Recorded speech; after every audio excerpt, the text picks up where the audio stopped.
Olá, meus irmãos e amigos. É muito importante a gente ter esse momento de reflexão, esse momento para meditar sobre aquilo que Deus tem falado na sua palavra.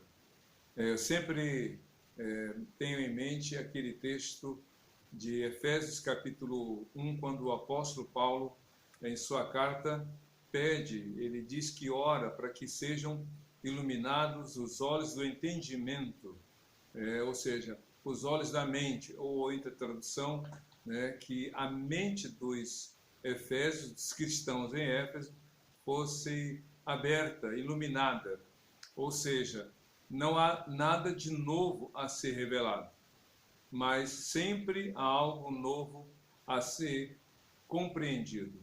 A palavra de Deus já foi revelada, então não há revelação nova quanto ao que Deus deseja para você, para mim, para todos nós. Mas muitas vezes precisamos de um entendimento melhor, de uma compreensão melhor daquilo que já foi revelado. Então o papel do Espírito Santo é trazer luz ao texto que já foi revelado. É como essa luz que ilumina o meu rosto, tanto a luz natural, a luz do sol, quanto a luz artificial, ambas têm o objetivo de permitir que seja visto o que já está posto. Então, a palavra de Deus já foi revelada. Agora, o Espírito Santo é que clareia, ilumina o nosso entendimento para que nós, então, compreendamos o que Deus já comunicou. Eu gosto muito daquela frase do homem que havia nascido cego. Isso é um caso inédito naquela ocasião. Um homem de 40 anos de idade nascera cego, ou seja, ele não tinha nenhuma ideia de como as coisas eram no mundo físico através da visão, já que ele era incapaz de ver. E segundo alguns estudiosos da neurociência, por exemplo, se a pessoa até determinada idade não é capaz de ver, então a sua capacidade de compreensão do que vê, depois de um certo tempo, fica prejudicada. Eu me recordo que eu vi há muitos anos atrás a história de um homem que nascera cego, mas que era uma doença que poderia ser revertida. E ele, já jovem, passou por uma cirurgia, ele teve a capacidade de passar a ver, porém, a sua capacidade de compreensão, de assimilar aquilo que os seus olhos agora estavam vendo, trouxe a ele uma série de prejuízos, principalmente na sua vida social. E então ele pediu para que fosse revertida, ou seja, que ele voltasse a viver como cego, porque assim ele havia se acostumado. Em João capítulo 9, esse homem nascera cego, já estava com 4 décadas de vida como cego. Seus pais testemunharam, mas quando foi questionado sobre como havia se processado aquele milagre, ele disse: eu não sei explicar, mas eu digo uma coisa, eu era cego, agora eu vejo.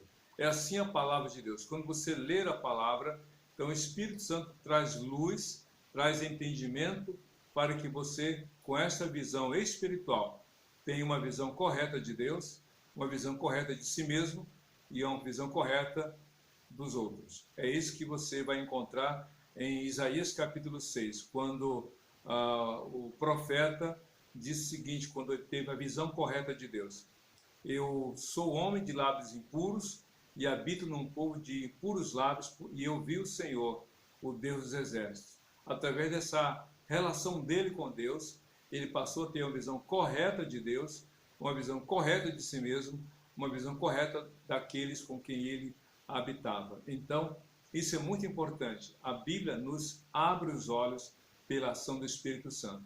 E o Salmo 42, esse salmo que a gente vai aqui meditar nele, esse salmo foi escrito por uma pessoa que, segundo alguns, era um levita, fazia parte do grupo de líderes religiosos na época dos hebreus, antes do cativeiro. E esse homem, então, passa por uma experiência muito difícil, uma experiência que mostra o sentimento dele diante das circunstâncias que foram modificadas para pior. Esse homem fala do desalento, esse homem fala do desamparo, esse homem fala do comprometimento da relação dele com Deus e com o outro, mas que isso tudo é revertido pela ação de Deus em seu coração. Então o Salmo 42 começa com as seguintes palavras: como a corça anseia por águas correntes, a minha alma anseia por ti, ó Deus. Essa aqui já é uma frase muito conhecida. Como a corça anseia pelas águas correntes, assim a minha alma anseia por ti, ó Deus. Há várias, digamos, compreensões sobre esse texto. O que o salmista está aqui colocando? Ele está comparando a vida dele espiritual com a vida da corça diante de uma terra, ou na realidade uma terra seca. Alguns dizem que a corça, que esse animal, sente morando ou passando por uma terra seca, uma terra desértica, então esse animal tem muita sede em função da escassez da água. Então ele percebe, segundo alguns estudiosos, ele percebe pelas suas patas muito sensíveis, ele percebe que há rios subterrâneos, os lençóis freáticos. Então ele percebe pelo barulho, pelo som e pela agitação ou pelo movimento da água correndo por debaixo dos seus pés, e ele com muita sede, o animal com muita sede, então a corça começa a emitir um som de desespero. A água está sob os seus pés, debaixo do subsolo ou do solo, e ele sente a água pela vibração, pelo barulho, e ele está muito perto da água, porém com sede. Alguns dizem que ele até sente o cheiro da terra molhada, mas que não pode beber dela. Então esse animal entra num momento de desespero. Como a corça anseia pelas águas, a minha alma tem sede de ti, ó Deus. Quantos estão realmente sentindo falta dos cultos presenciais, daquela mobilização dominical, principalmente, domingo de manhã, domingo à noite, para ir para a igreja, para cultuar a Deus? Então, ele estava sentindo-se distante. É claro que não se sente a falta de Deus no sentido espiritual, mas a gente sabe quando alguma coisa não vai bem na vida da gente, que nos impede, que nos afasta, que impossibilita uma prática religiosa como antes. Assim está sendo a quarentena. Quantas pessoas estão realmente saudosas daquela mobilização? Alguns dizem até nas redes sociais: quando terminar a quarentena, a primeira coisa que farei é ir para a casa de Deus. Então o salmista fala sobre isso. E no verso 2 do Salmo 42, o salmista fala assim: a minha alma tem sede de Deus, do Deus vivo. Quando poderei entrar para apresentar-me a Deus? Claro que o salmista está falando desse culto presencial, desse culto onde existe um lugar reservado, existe um momento programado para cultuar a Deus. E naquela época, na época da casa de Deus, antes da construção do templo feito por Salomão, a casa de Deus era uma tenda que era construída em Siló, que era uma cidade que foi uma cidade reservada para este fim.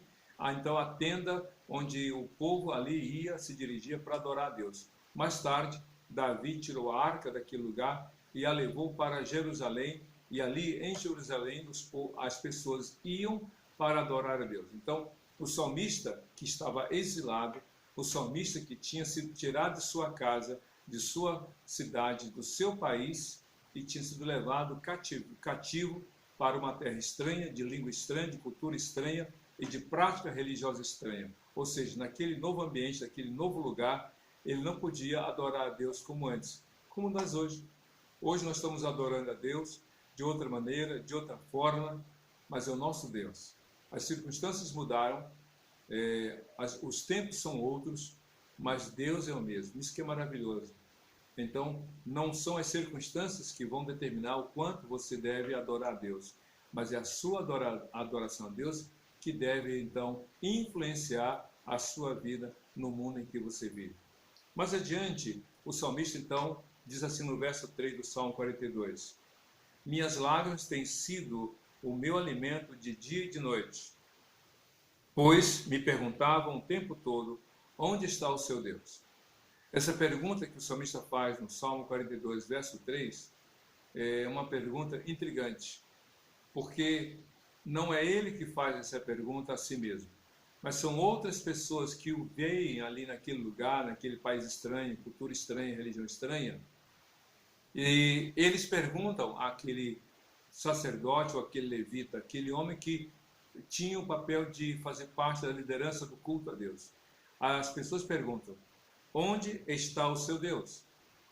Por que perguntavam? Essa é uma questão muito interessante. Por que eles perguntavam? O que geravam essa pergunta, ou essas perguntas geravam no salmista, como diz o texto, lágrimas, choro, lamento. Por quê? Porque a pergunta é a seguinte: cadê o teu Deus? Esse Deus que você tanto serviu, esse Deus a quem você tanto se dedicou, esse Deus que você fez tanta coisa, foi empenhado, se dedicou, não viu hora, não viu tempo, estava sempre pronto para servir a Deus. Cadê este Deus que não te impediu de passar pelo que tu estás passando? Você já ouviu alguém perguntar isso a você nesses dias?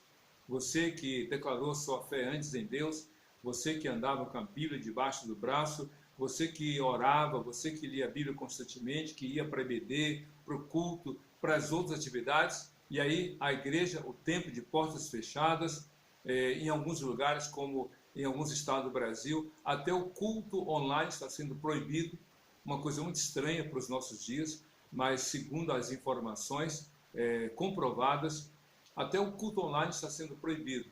Pois bem, a pergunta é: que Deus é esse que não impediu de tais coisas acontecerem?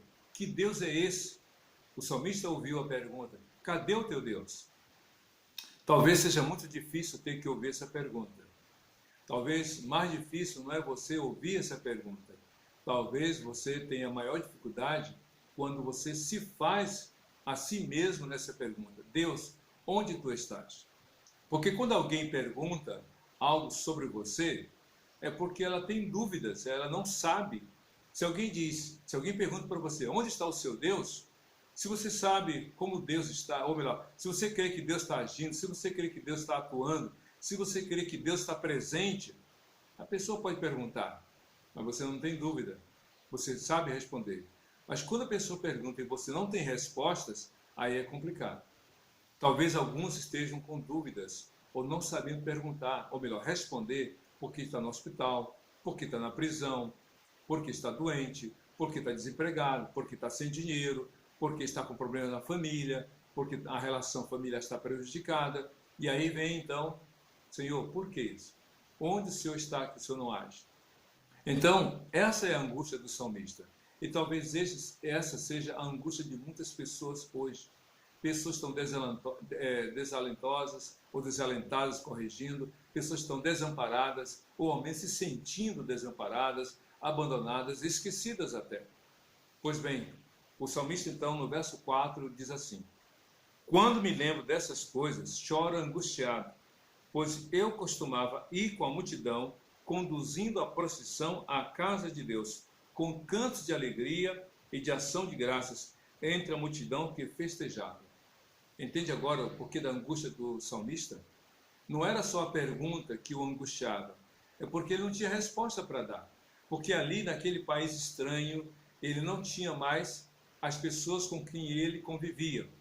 O isolamento está fazendo isso. Segundo, naquele país estranho, ele não tinha mais o privilégio de cultuar a Deus como ele cultuava. É o que está acontecendo hoje. Ele conduzia a multidão, ele era um líder religioso que conduzia a multidão até a casa de Deus. Hoje, a igreja do Senhor está na sua casa. E você abre a porta da sua casa. Você não sai de casa para cultuar a Deus. Quando isso acontece uma vez, num domingo especial, num final de semana, digamos, diferente, não, já são 2 meses. Talvez a gente vá para um período maior ainda. Então isso é angustiante, isto é sofrível, isto faz chorar. É disso que o salmista aqui está colocando. Quando eu me lembro do que eu fazia para Deus e agora não faço mais. Quando eu me recordo que como eu conduzia o povo no culto a Deus e hoje não dá mais. Então essa é a grande angústia, esse é o grande questionamento que o salmista faz a si mesmo. Não era a pergunta dos outros que o incomodavam, era a pergunta que ele fazia, imaginamos, quando eu me lembro e hoje não faço mais. No verso 5 do Salmo 42, ele diz assim: por que você está assim tão triste, ó minha alma? Por que está assim tão perturbada dentro de mim? Põe a sua esperança em Deus, pois ainda o louvarei. Ele é o meu Salvador e o meu Deus. A minha alma está profundamente triste, por isso de ti me lembro, desde a terra do Jordão, das alturas do Hebrom até o monte Mizar. Então, como é um cântico, Davi, ou melhor, o escritor do Salmo 42, que não foi Davi, o escritor, como é um cântico, ele conclui a primeira estrofe desse salmo com esta frase, que é um refrão: por que estás abatido, a minha alma? E por que te perturba dentro de mim? Sabe o que é o abatimento? Abatimento é depressão. O salmista estava passando por uma crise de depressão. Essa depressão que era provocada por não poder mais fazer o que antes fazia. Essa depressão que poderia ser provocada por não poder realizar mais o que antes realizava, por não ter mais o que antes tinha.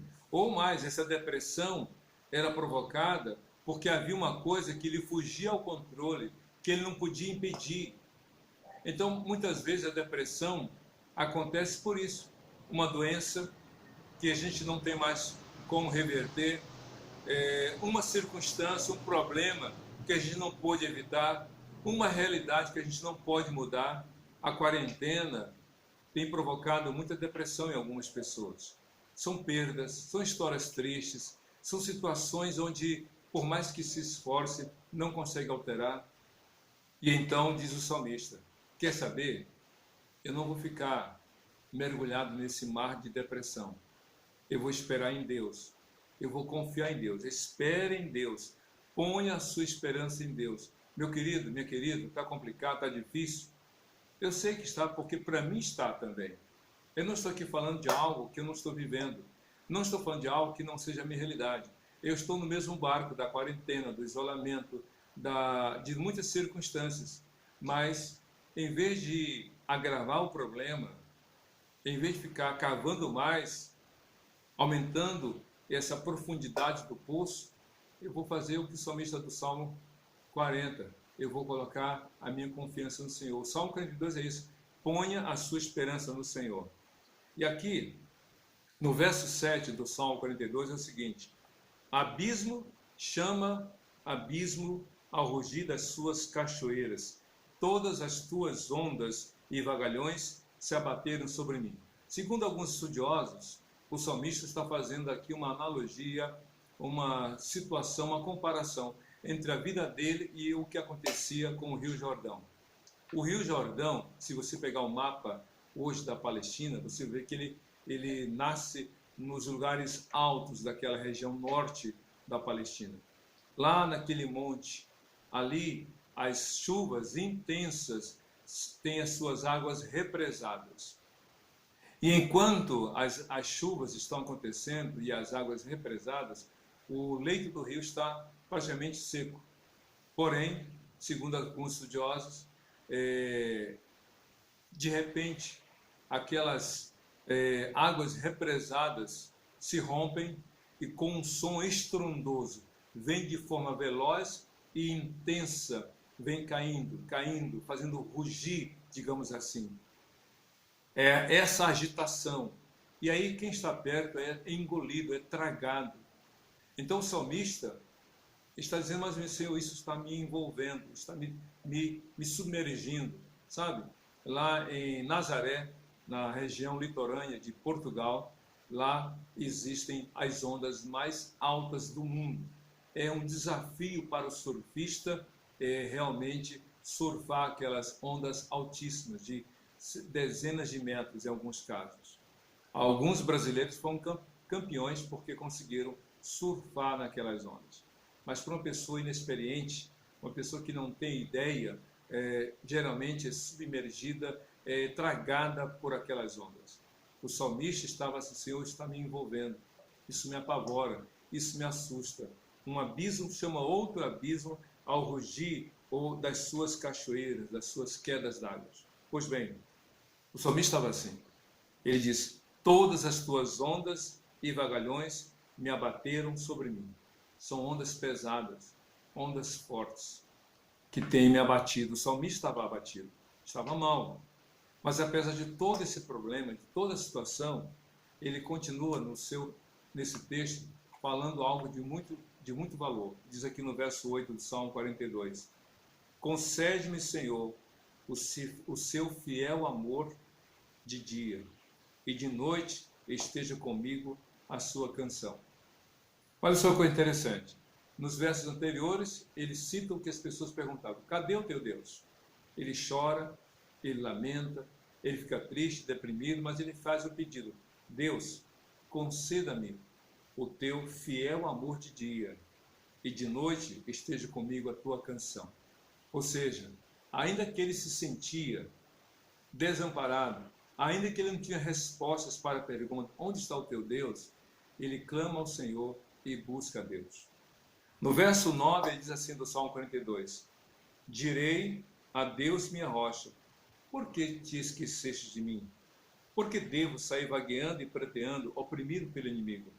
Até os meus ossos sofrem agonia mortal, quando os meus adversários zombam de mim, perguntando-me o tempo todo: onde está o seu Deus? É uma luta muito grande, é uma luta interior. Sabe aquela coisa assim, lembra aquele filme Náufrago? Eu gosto muito desse filme, nesse episódio em que o ator Tom Hanks, que faz o personagem daquele náufrago, ele quer sair da ilha. Olha só que coisa interessante. A ilha, para um náufrago, é o melhor lugar do mundo, porque ele saiu da morte e tem uma chance de vida. Mas depois do estágio da alegria por ter sobrevivido, estar num lugar seguro, vem a questão: como vou sobreviver? A segunda questão, depois do como vou sobreviver, é: não aguento mais ficar aqui, porque virou tédio, a rotina deu um peso. E aí vem aquela questão, o desespero: quero sair daqui. E aí vem outro momento: eu não consigo sair daqui. Quanta gente começou a quarentena festejando, férias em casa, escola só por EAD, online. Foi uma diversão na primeira semana, mas depois da segunda semana, depois do primeiro mês, não aguento mais, eu quero sair dessa rotina, eu não aguento mais, eu quero mudança, eu quero melhorar, alguns dizem até de modo desesperado, eu quero respirar, como se estivesse faltando ar. O salmista diz: Senhor, dia e noite eles me perguntam, sabe aquela coisa terrível ali, dizendo: olha, você quer, mas não vai mudar, você quer, mas não vai conseguir, você quer, mas não vai ter mudança. O diabo faz isso. O diabo, ele ataca aquilo que é base da nossa vida, que é a fé em Deus, que é a comunhão na família, que é o relacionamento com as pessoas que amam você e que você ama. O salmista diz: olha, de noite eles me perguntam, ficam me perturbando. É como flechas, como dardos inflamados malignos, conforme Efésios capítulo 6. Há uma repetição. Eles me perguntam: cadê o teu Deus? Mas sabe o que ele responde? Aqui no verso 11, ele diz assim: por que você está assim tão triste, ó minha alma? Por que está assim tão perturbado dentro de mim? Espere em Deus, pois ainda o louvarei. Ele é o meu Salvador e o meu Deus. O salmista, que começou com uma pergunta, dizendo da sede que ele tinha de Deus, ele responde, termina o salmo, repetindo aquilo que foi no início, ou melhor, no meio do salmo colocado: espere em Deus, pois ainda o louvarei. Eu estou agitado, eu estou perturbado, eu estou abatido, deprimido, mas eu vou continuar confiando em Deus, esperando. Meu querido, minha querida, a quarentena vai passar. E quando passar, como eu falei em outro texto, do outro lado dessa quarentena, como Moisés, do outro lado do Mar Vermelho, você vai cantar, você vai festejar, você vai glorificar. Vai passar em nome de Jesus. Apenas aguarde, não se desespere, confie no Senhor, dependa dele para a glória de Jesus. Confie, a depressão existe, o abatimento existe. E se você está abatido, deprimido, fale com as pessoas da sua casa. Como estudante de psicologia, eu dou a você esse conselho: fale com as pessoas sobre a sua dor emocional. Fale dos pensamentos que rodeiam a sua mente. pensamentos ruins, destrutivos ou destruidores.